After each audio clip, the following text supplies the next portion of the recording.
Last week, a federal judge ruled that Ohio's ban on false campaign advertising was unconstitutional. Judge Timothy Black said that the Ohioans' freedom of speech was inherently flawed by this law because it allowed the Ohio election commissions to choose what they considered to be false political advertising. Here to discuss this with us is Newstime political correspondent Matt Weaver. Thanks, Mike. Fellow students, teachers, staff, and townies, I come to you with grave news. News that may, in fact, change the way that you see government entirely. Matt, you're just here to talk about the ruling on the ban. I know, Lindsay. That's exactly what I'm doing. Fellow students, faculty... You don't have to keep addressing the audience. This is an empty studio. Fellow students, faculty, staff, and townies, I come to you with grave news. Judge Black ruled that since 1974, there has been a law filtering our politicians' speech. When I first read the 25-page opinion... You definitely did not read that.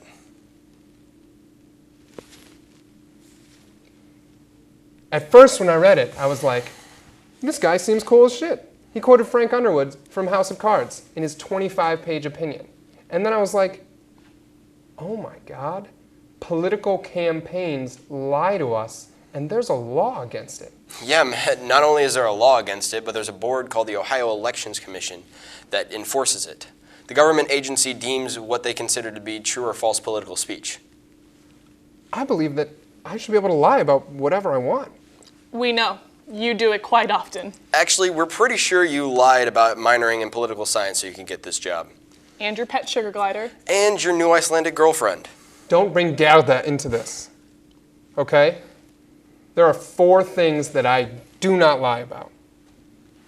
Job qualifications, adorable nocturnal marsupials, my love life, and how much money I make on this show. Wait, you make money? Being a correspondent? How is that possible? Evan, how is that possible? Look, there's Wi-Fi in Iceland, Matt. Sure, they may allow an open nudity and midnight golf, but God, they still have Skype, and we've never seen her once. There's a volcano in her town, and it's, you know what they say, live by faith, not by sight. Yeah, about God. I think you're being catfished. There are no catfish in Iceland, Michael. God. Well, I guess we'll come back to my lack of salary some other time. For now, let's go back to Black. In his ruling, Judge Black wrote, "We can all agree that lies are bad. And for the folks at home, don't worry, it does not stop there. The problem is, at least with respect to some political speech, that there's no clear way to determine whether a political statement is a lie or a truth. And we certainly do not want the government deciding what is political truth." And to that I say, yes, we do. Do we?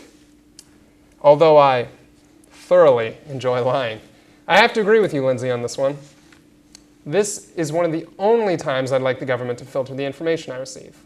Although, if they could read some of the terms and agreements and conditions that I tend to sign, I'd appreciate that too.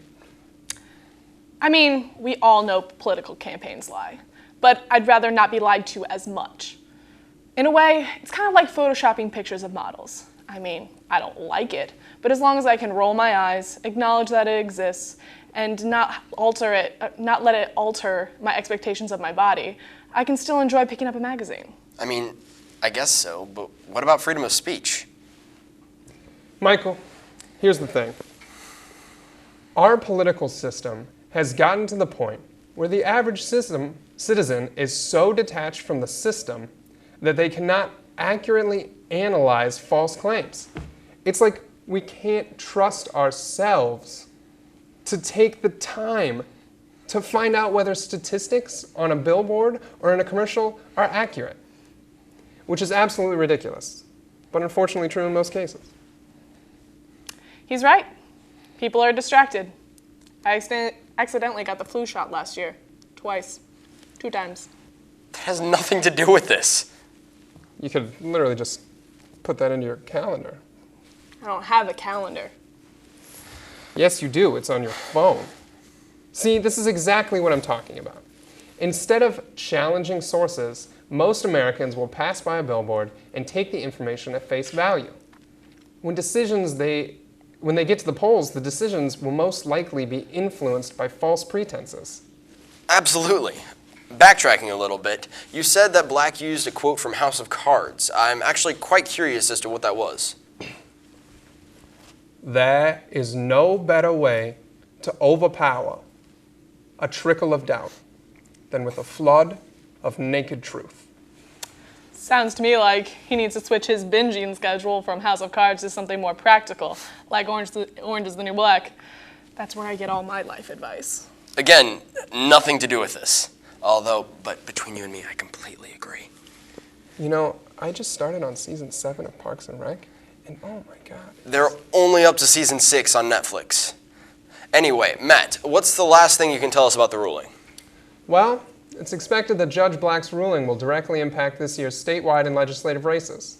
Black argues that the answer to decreasing false speech will be to simply encourage truthful discourse. Matt, that's the funniest thing you've said all night. Well, that's all we have for news time. Have a wonderful night.